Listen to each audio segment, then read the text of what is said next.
Hello and welcome to Gravitas Plus. I'm Palki Sharma Upadhyay. How are you?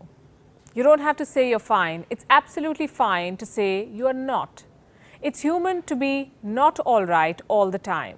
It's essential that we talk about it. We seek help when we break a bone. Why don't we do the same when our heart is broken?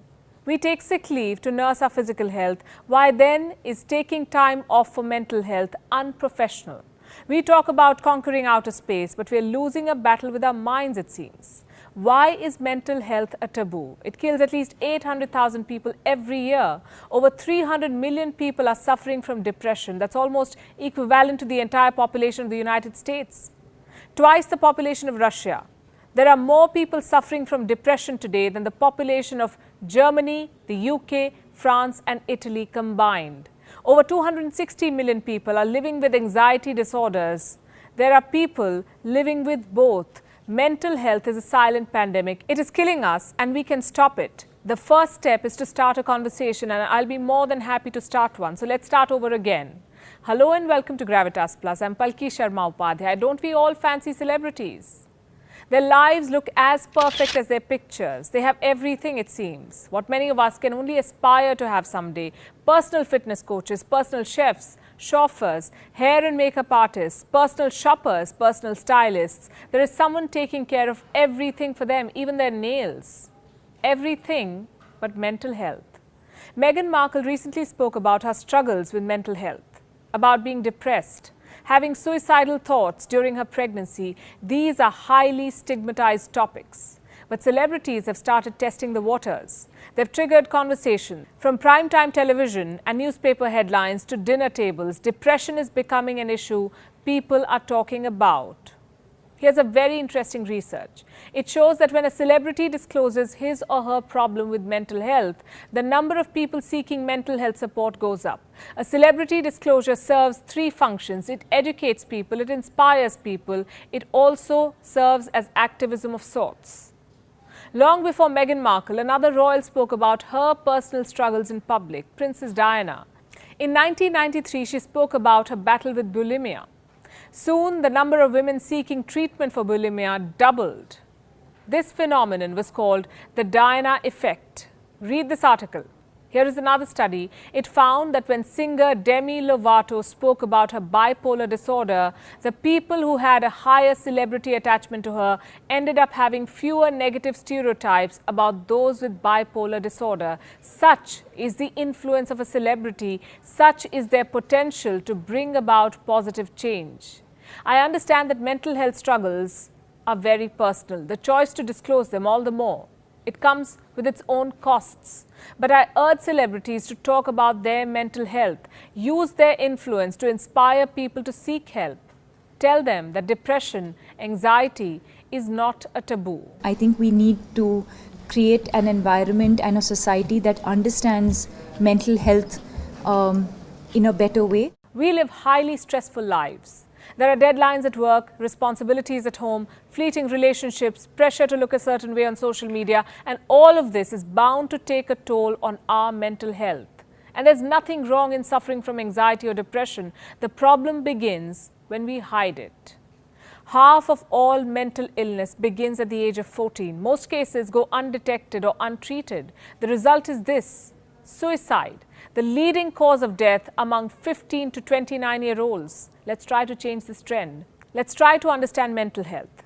So what is mental health? It is our emotional health, our thought patterns, our mood. Mental health dictates our decisions and behavior. Just like physical health, mental health also depends on certain factors. Number one, our genes.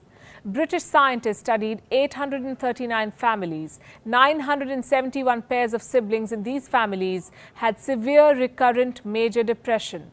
They also had the chromosome 3p2526.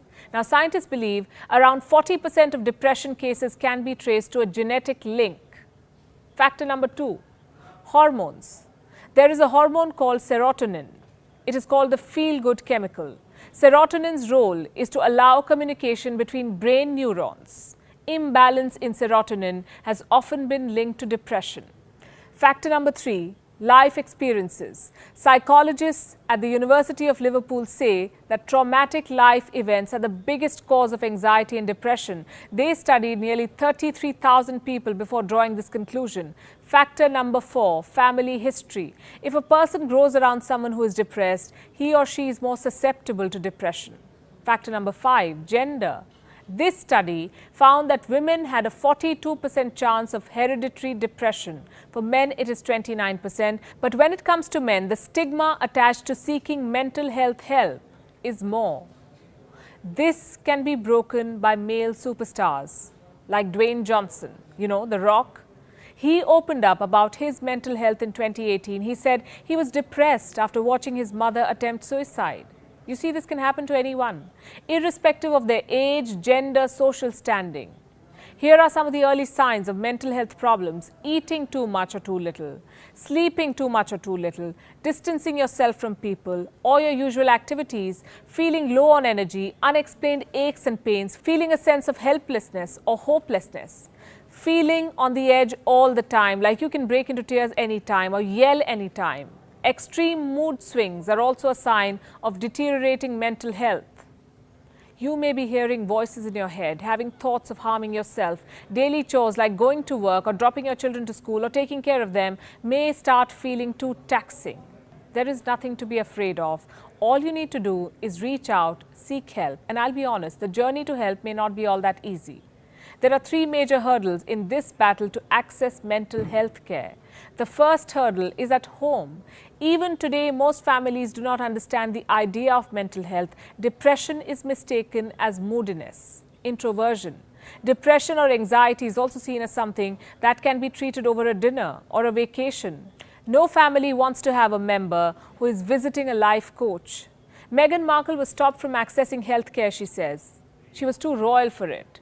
In China, more than 91% of the people with mental disorders never seek help for their condition. There are many who want to, but they cannot. Problem number 2 is lack of human resources. We do not have enough specialists in this field. In India, for example, there are only 0.3 psychiatrists per 100,000 people. The desirable number is anything above 3. Here's the next problem: expenses. Today, mental health care is a luxury. In India, an average session of counseling or therapy costs you up to $41. That's around 3,000 rupees.